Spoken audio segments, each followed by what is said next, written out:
రాష్ట్రంలో దాడుల వ్యవహారం మీద తిరుమల దర్శనానికి వచ్చినటువంటి సందర్భంలో అక్కడ మీడియాతో మాట్లాడినటువంటి సందర్భంలో మీడియాకి సంబంధించిన ఒక జర్నలిస్ట్ మేబీ సాక్షి అయి ఉండొచ్చు, లేదా మరి ఎవరైనా ఇటు తెలుగుదేశం అనుకూల మీడియా నుంచి కాకుండా వేరే మీడియా నుంచి అనుకుంటా ఓ ప్రశ్న వేశారు.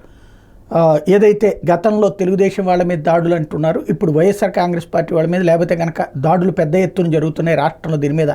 ఎలా స్పందిస్తారంటే దాని మీద ఆయన స్పందన ఆశించిన విధంగా అయితే లేదు. వాస్తవంగా ఆయన స్పందించాల్సింది తప్పు ఎవరు చేసినా సరే శిక్షిస్తాం అని కాకుండా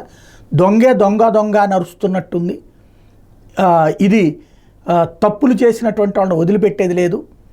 ఇది మొత్తం ఇష్యూ కాదు, దొంగ నరుస్తున్నట్టుంది, దాడులకు సంబంధించినటువంటి చేసేవాళ్లే ఈ మాటలు మాట్లాడుతున్నట్టుంది అంటూ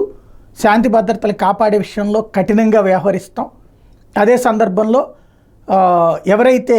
తప్పులు చేస్తున్న వాళ్ళనైతే వదిలిపెట్టేది లేదు అంటూ దాన్ని అక్కడతో దీని మీద భవిష్యత్తులో చూస్తారు అని చెప్పుకుంటూ వచ్చారు. ఓవరాల్గా చూస్తే దాడులు ఆపుతాము, ఇప్పుడు దాకా జరిగినటువంటి దాడులు ఏవైతే ఉన్నాయో వాటి మీద కేసులు నమోదు చేయడం, చర్యలు తీసుకుంటామని చెప్తారు అని ఆశించినటువంటి విషయం మాత్రం ఆశాజనకంగా రాలేదు.